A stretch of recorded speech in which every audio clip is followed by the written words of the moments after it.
조갑제 TV 시청자 여러분 안녕하십니까? 2019년 4월 25일 밤 8시 30분입니다. 지금 자유한국당은 황교안 대표, 나경원 원내대표 두 법률가 출신 투톱이 아주 문재인 정권을 상대로 열심히 싸우고 있습니다.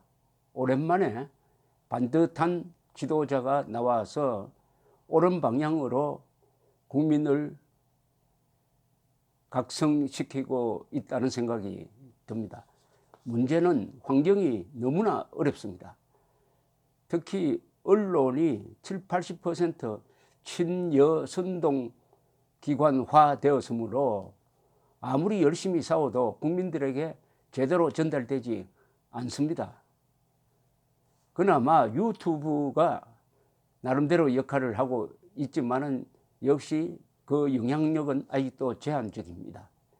그러나 지금 자유한국당이 인식하고 있는 이 시국의 중대성은 국가적 위기입니다. 즉 반공 자유민주주의 체제로서의 대한민국이 생존하느냐 마느냐입니다. 지금 자유한국당은 지금 이 시국을 어떤 식으로 인식하고 있느냐 하는 것은 정용기 정책위 의장이 이틀 전에 잘 정리를 했습니다. 이렇게 원내대책회의에서 이야기를 한 겁니다. 정용기 자유한국당 정책위 의장은 말하자면 좌파 반역이 일어나고 있다. 정권에 의한 반란이 일어나고 있다. 그것은 누가 주도하느냐? 전향했다는 증거가 없는 주사파, 즉 김일성주의자 출신들이 국회의원 선거 규칙을 개혁을 해가지고 내년 총선을 통해서 국회를 장악한 후에 개헌을 통하여 남북 연방제를 추진하고 한반도를 김일성 세상으로 만들려는 것이 아닌가 의심스럽다. 두 번째, 대한민국 헌법구조상의 5개 권력기관 중 국회만 제외하면은 모두 좌파 정권 손에 넘어갔다. 행정부, 대법원, 헌법재판소, 중앙선관위는 문재인 정권의 하수기관으로 전락하였다. 이번에 신설하려고 하는 고위공직자 수사처는 이들 국가 권력기관을 감시하는 좌파 대통령의 친위대 역할을 할 것이다. 게슈타프 역할을 할 것이다. 헌법 수호 세력과 헌법 파괴 세력 사이의 전쟁이다. 선거법 개정 강행은 좌파 정변이고 좌파 반란이다. 우리 모두가 독한 결기를 갖고 나서야 되겠다. 정말 구체적인 투쟁 방법과 지혜를 모아서 할 수 있는 모든 수단과 방법을 총동원해서 이 싸움에서 이겨야 한다. 이렇게 정리를 했습니다. 이런 인식을 나경원, 황교안 두 사람도 공유하고 있습니다. 그래서 오는 4월 27일 토요일 광화문에서 1시 30분부터 또 대규모 집회를 한다고 합니다. 방향은 잘 잡았습니다. 그러면은 이 선거법 연동제 무슨 비례 하도 이 이름도 복잡하고 알고 싶지도 않고 국민이 알라고 해야 알 수가 없는 수학 공식이 6개나 들어간다는 이 선거법 개정안을 막무가내로 일방적으로 제1야당의 동의 없이 통과시키는 것을 좌파 정변이라고 규정을 했습니다. 그리고 공수처는 말하자면은 정권 수호 비밀 경찰 역할을 할 것이다. 이렇게 규정을 했습니다. 그렇다면은 자유한국당이 무슨 선택의 카드가 있느냐 하는 것이죠. 여기에 대해서 저의 생각은 이렇습니다. 자유한국당이 이것을 막지 못한다면은 선거법 개정안과 공수처 신설 법안을 막지 못한다면은 자유한국당은 국회를 포기해야 된다고 생각합니다. 그러니까 의원직 사퇴서를 내고 등원 거부를 하면서 국민 속으로 직접 들어가야 한다는 게 저의 생각입니다. 국회 1년 남았으니까 나머지 1년을 포기하는 겁니다. 그 대신 광화문에 진짜 국회를 여는 거죠.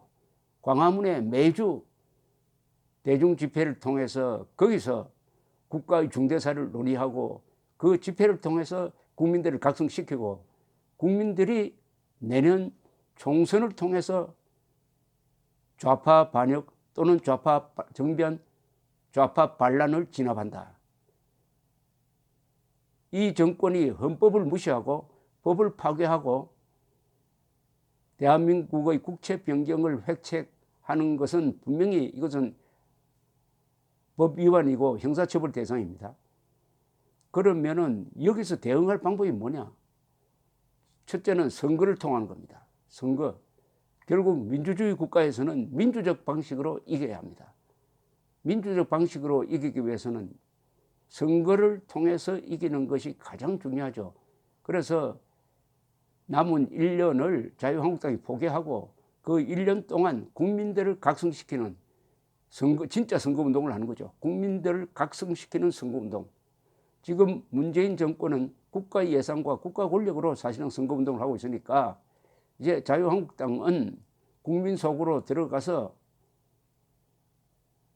손과 발과 입으로 온몸으로 국민들을 설득시키고 자유냐 죽음이냐의 선택의 기로에 놓여 있다는 것을 호소하면서 대중집회를 전국적으로 이어가는 것, 이게 카드가 되지 않을까 하는 생각이 듭니다.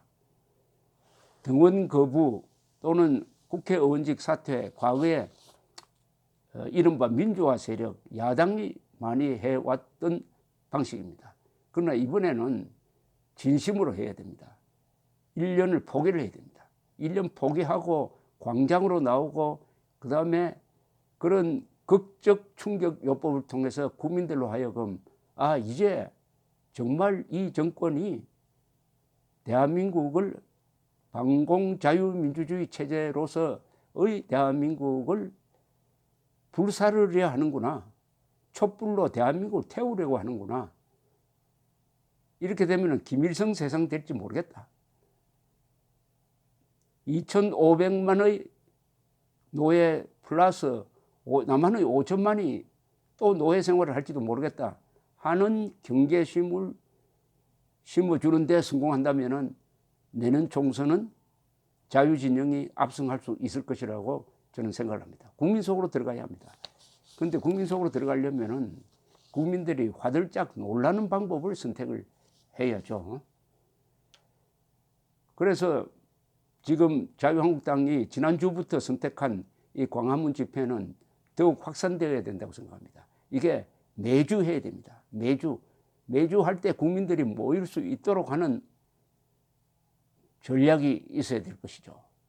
그것은 선전입니다. 좌익은 선동을 하지만은 자유진영은 선전을 해야 됩니다. 사실을 전하는 것이죠. 이 집회를 통해서 자유한국당이 대중정당이 될 것입니다. 지금까지 역대 한국의 보수정당이 왜 실패했느냐? 여의도에 갇혀있는 실내정당이었습니다. 대중집회하는 것을, 거리로 나오는 것을 두려워했습니다. 그러니까 거리와 광장을 장악한 좌익들 손에 이 정권이 넘어가게 된 것입니다. 다시 찾으려면 거리에서 이겨야 합니다. 광장에서도 이겨야 합니다.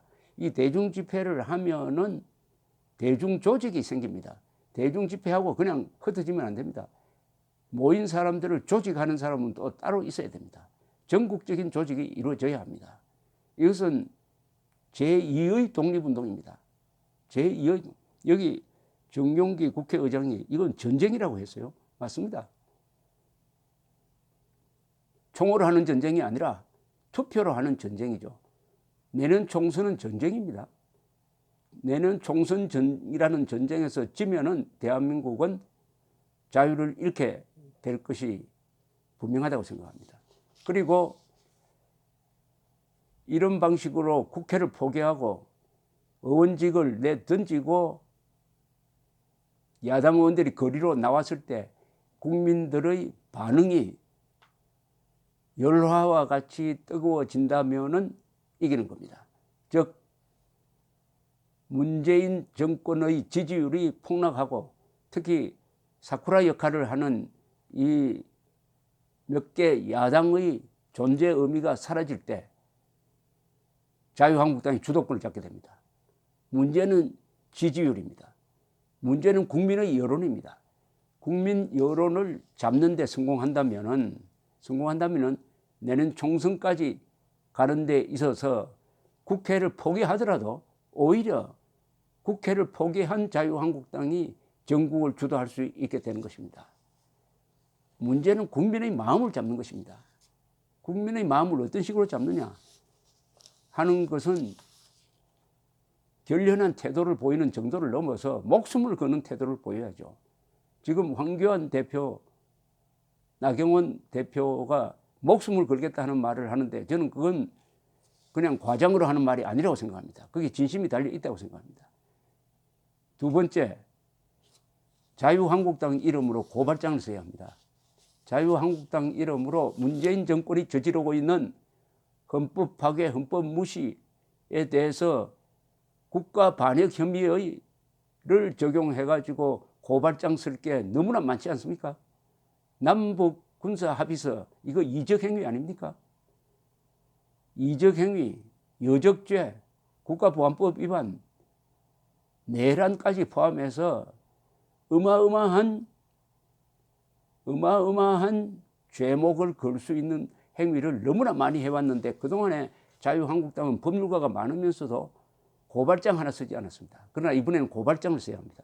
문재인 정권의 국가 반역 혐의에 대해서 고발장을 쓰고 그 고발장을 가지고 국민들에게 교육을 해야 됩니다. 가르쳐야 합니다.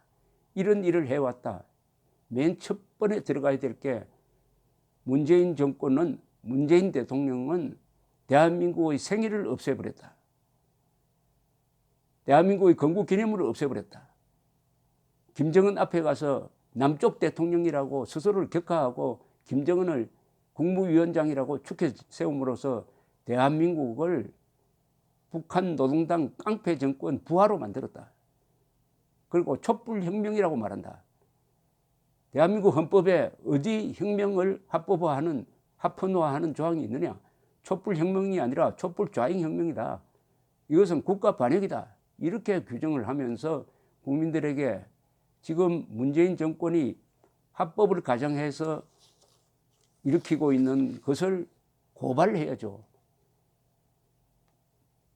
박근혜 전 대통령은 돈 한 푼 받지 않는 사람이 지금 감옥에서 징역 33년 선고를 받아놓고 확정되지 않는 판인데 박근혜 전 대통령이 한 일과 문재인 정권이 지금까지 한 일을 비교를 해보십시오. 그게 얼마나 큰 차이입니까? 그러나 법으로 걸어야 합니다. 법으로 걸어야 합니다. 핵 문제에 있어서 국민을 속인 거, 북한 노동당 정권 김정은이가 한마디로 한 번도 핵 폐기를 하겠다는 이야기를 한 적이 없는데 문재인 대통령은 핵 폐기를 하겠다고 국민들을 속인 거, 이거 국군 통수권자가 할 수 있는 최대의 이적행위 아닙니까? 그것을 어떻게 구경만 하고 고발장 하나 쓰지 않았습니까? 이제 고발장을 써야 됩니다. 결론적으로 자유한국당은 국회를 포기하고 광장으로 나가고 국민 속으로 들어가고 고발장을 쓰고 국민들을 교육하고 국민들을 깨우치고 국민들이 분노해서 총선에서 결판을 내도록 하는 그 길이 정정당당한 정면 승부의 길이라고 저는 생각합니다. 감사합니다.